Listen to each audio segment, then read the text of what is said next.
সকলকে ওয়েলকাম করছি NH TV Bangla presents বায়োগ্রাফিতে। আমাদের এখনকার আয়োজনে রয়েছে ইমাম মুসলিম রহমাতুল্লাহ আলাই এর সংক্ষিপ্ত বাংলা জীবনী। আর এই জীবনীটি তৈরি করার জন্য আমাদের কাছে রিকোয়েস্ট করেছিলেন মোহাম্মদ ফিরোজ তালুকদার নামের একজন বন্ধু। আপনাকে অসংখ্য ধন্যবাদ রিকোয়েস্টটি করার জন্য। সো আপনি যদি চান আপনার কোনো প্রিয় ব্যক্তিত্ব অথবা জানার আগ্রহ আছে এমন কোনো ব্যক্তির উপর আমাদের পরবর্তী ভিডিওটি তৈরি করা হোক, তাহলে অবশ্যই কমেন্ট সেকশনে কমেন্ট করে জানাতে ভুলবেন না।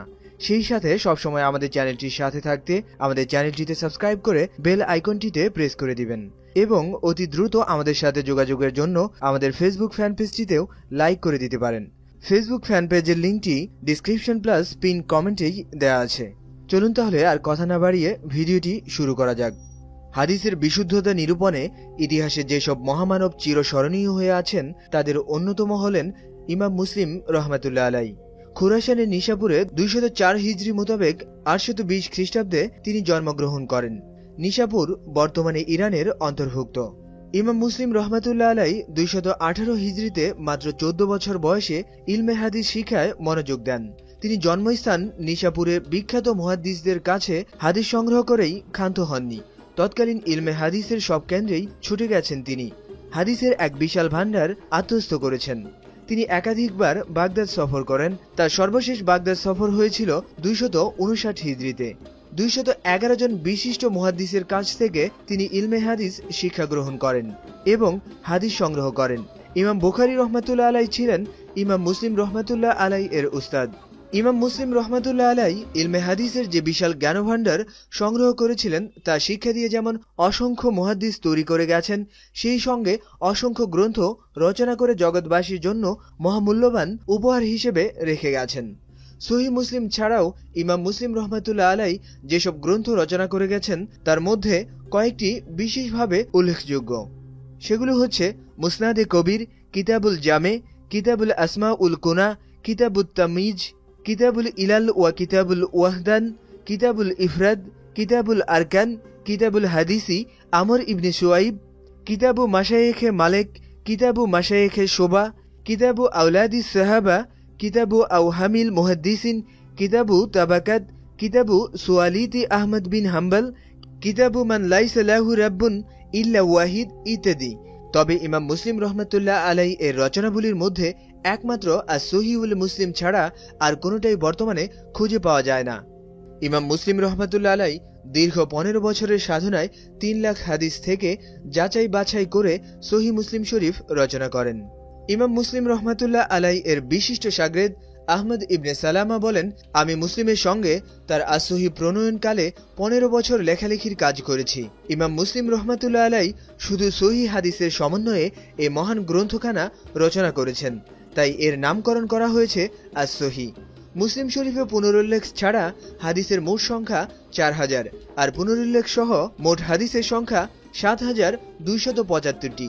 ইমাম মুসলিম রহমাতুল্লাহ আলাই তার সহিহ রচনার পর বলেছিলেন, মুহাদ্দিসরা 10 বছর পর্যন্তও যদি হাদিস লিখতে থাকেন তবু তাদের অবশ্যই এই বিশুদ্ধ মুসনাদ গ্রন্থের উপর নির্ভর করতে হবে। বস্তুত ইমাম মুসলিম রহমাতুল্লাহ আলাই অত্যন্ত সত্য কথাই বলেছেন। তার মৃত্যুর পর সুদীর্ঘ 1200 বছরের বেশি সময় পেরিয়ে গেলেও আজ অবধি মুসলিম শরীফের মানের দ্বিতীয় কোনো গ্রন্থ রচনা করা সম্ভব হয়নি কারো পক্ষে।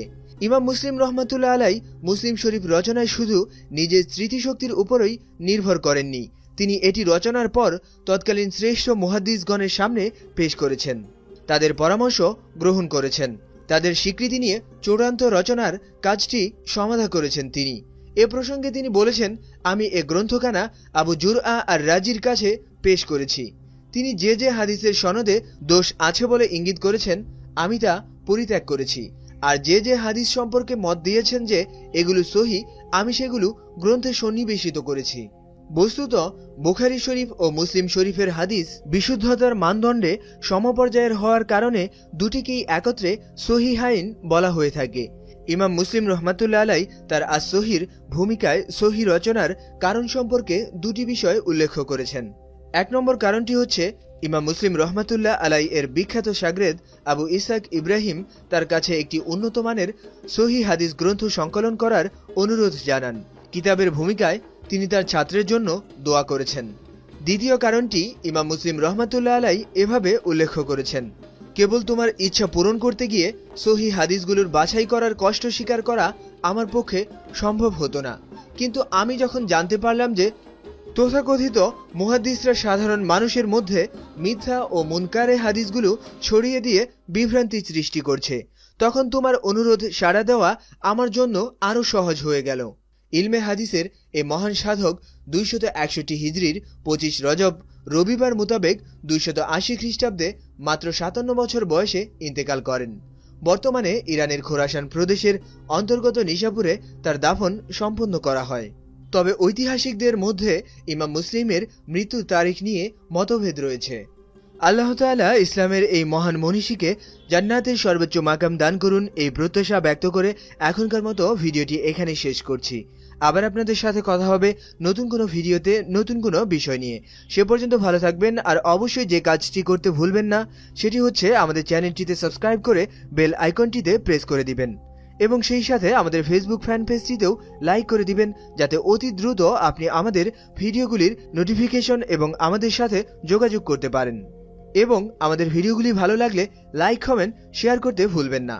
আর একটি বিষয় মনে রাখবেন, আপনার একটি লাইক কমেন্ট শেয়ার এবং একটি সাবস্ক্রিপশন আমাদেরকে পরবর্তী ভিডিওটি আরো সুন্দরভাবে তৈরি করার জন্য বিশেষভাবে অনুপ্রাণিত করে। So never forget to like, comment and share our videos, and also never forget to subscribe to our channel if you don't want to miss our next videos.